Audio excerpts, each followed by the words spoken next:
యేసుక్రీస్తు వారి శిలువ బలియాగం అందరికీ తెలుసు.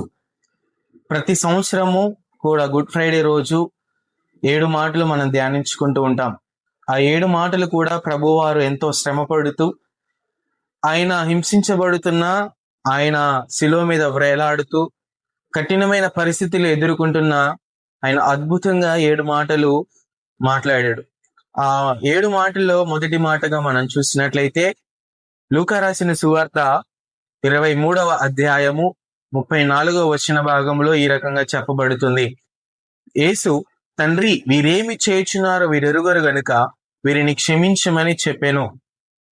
ఆ గొల్గొతా ప్రాంతంలో కపాలమనబడిన స్థలములో 2 నేరస్తుల మధ్య సిలువ వేయబడిన యేసు ప్రభువారు మాట్లాడుతున్న మాట, తన చుట్టూ తన ప్రజలుగా ఉంటున్నా, తన చుట్టూ అనేక మంది ఉంటున్నా, వారు ఏమి చేయుచున్నారో వారు ఎరగని స్థితిలో ఉన్నారు గనుక ప్రభువారు చెబుతున్న మాట, వీరిని క్షమించుము. ఆయన హింసించబడుతున్నాను, వారి చేత అవమానించబడుతున్నాను, వారి చేత పిడిగుద్దులు గుద్దింపబడుతున్నాను, వారి చేత అవమానపరచబడుతున్నాను. ప్రభువారు తన ప్రేమ హృదయముతో క్షమాగుణము కలిగి తండ్రి పక్షముగా విజ్ఞాపన చేస్తూ, తండ్రి, వీరేమి చేయుచున్నారో వీరు ఎరుగరు గనుక వీరిని క్షమించుము అని అద్భుత రీతిగా ఆ శిలువలో మొదటి మాటగా ప్రభువారు మాట్లాడుతూ ఉన్నారు. ఈ మాటలో ఉన్న అర్థం మనం గమనించుకున్నట్లయితే, అక్కడ శిక్ష వేసింది ఎవరు? శిక్ష వేసింది పొంతు పిలాతు అయినా, ఆ శిక్ష వేయమనినది యూదులు. ఆ శిక్షకు యేసు ప్రభువారు పాత్రుడేనా? ఆ శిక్షకు అసలు యేసు ప్రభువారు అర్హుడేనా అంటే ఏమాత్రం అర్హత లేకపోయినను, ఈ లోకములో ఉన్న పాపములను కొనిపోవడానికే ప్రభువారు ఈ శిక్షకు పాత్రుడిగా ఉన్నాడు. ఆ శిక్షను భరిస్తూ కూడా మన పక్షముగా అనగా తన చుట్టూ ఎవరైతే సిలువ వేయమని అనేకమైన విధాలుగా పలుమార్లు కేకలు వేస్తున్నా, ఆయన దాని నుంచి తొలగిపోకుండా వారిని క్షమించుమని తండ్రి పక్షముగా వ్యాఖ్యమాడుతా ఉన్నాడు. శిక్ష వేసింది యూదులే, శిక్షను అమలు చేసింది పొంతు పిలాతే, కానీ గాయపరచబడిన దేహము ప్రభువారిది. వారంతా చిత్రహింసలు చేస్తున్నారు, కొరడాలతో కొడుతున్నారు, ఈడ్చుకెళ్తున్నారు.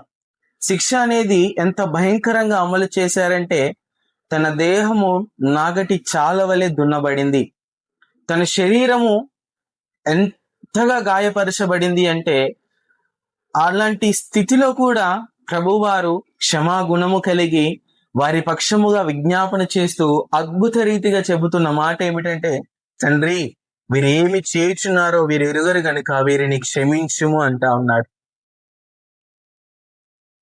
ఈ మాటలో ఉన్న 3 ముఖ్యమైన అర్థాలను మనం గమనించినట్లయితే, క్షమించుట, విజ్ఞాపన, ప్రేమ.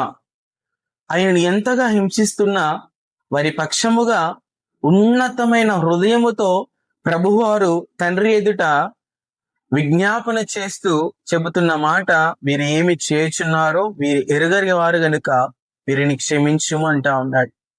క్షమించడం అనేది ఉన్నతమైన స్వభావము. ఒక శత్రువును క్షమించడం అనేది చాలా చాలా కష్టమైన పని. కానీ అక్కడ ఏ శిక్షకు పాత్రుడు కాకపోయినను, ఏ తప్పిదము తనలో కనబడకపోయినను ఆ శిక్షను భరించువాడై ఉన్నాడు. ఆ శిక్షను భరిస్తూ ఆయన చెబుతున్న అద్భుతమైన మాట ఏమిటంటే, వీరేమి చేయుచున్నారో వీరు ఎరగని స్థితిలో ఉన్నారని ప్రభువారు క్షమిస్తా ఉన్నాడు.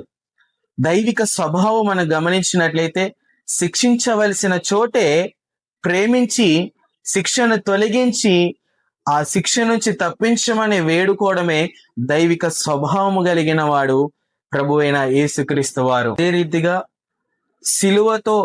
సిలువను ఆయన మీద మోపి ఆ వీధులన్నీ తిప్పిన, గొల్గొతా గిరి అనగా కపాలమనబడిన స్థలమునకు తీసుకుని వెళ్ళి చేతులకు కాళ్లకు 3 మ్రేకులతో కొట్టిన ఆయన ప్రేమ హృదయముతో చెబుతున్న మాట, తండ్రి, వీరేమి చేయుచున్నారో వీరు ఎరుగరు. అంటే తను ఎంత ప్రేమ కలిగి ఉన్నాడు అంటే, తను మన కొరకు హింసకు గురి అవ్వడానికైనా ఇష్టపడుతున్నాడు. కానీ హింసిస్తున్న వారిని శిక్షించాలనే ఆలోచన గాని, వారిని శ్రమపరచాలి అన్న ఆలోచన కానీ ప్రభు వారి దృష్టిలో ఏమాత్రం లేదు. సో ఈ మాట పరంగా మనం చూసుకున్నట్లయితే ఆయన మన ఎడల ఎంత ప్రేమను కలిగి ఉన్నాడో మనం జ్ఞాపకం చేసుకోవాలి.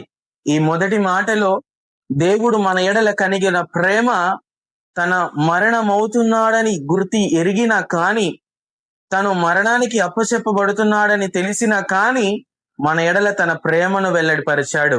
అందుకే ఈ మాటలో అద్భుతంగా 3 విషయాలు మనం చూడవచ్చు: క్షమాపణ, విజ్ఞాపన, ప్రేమ.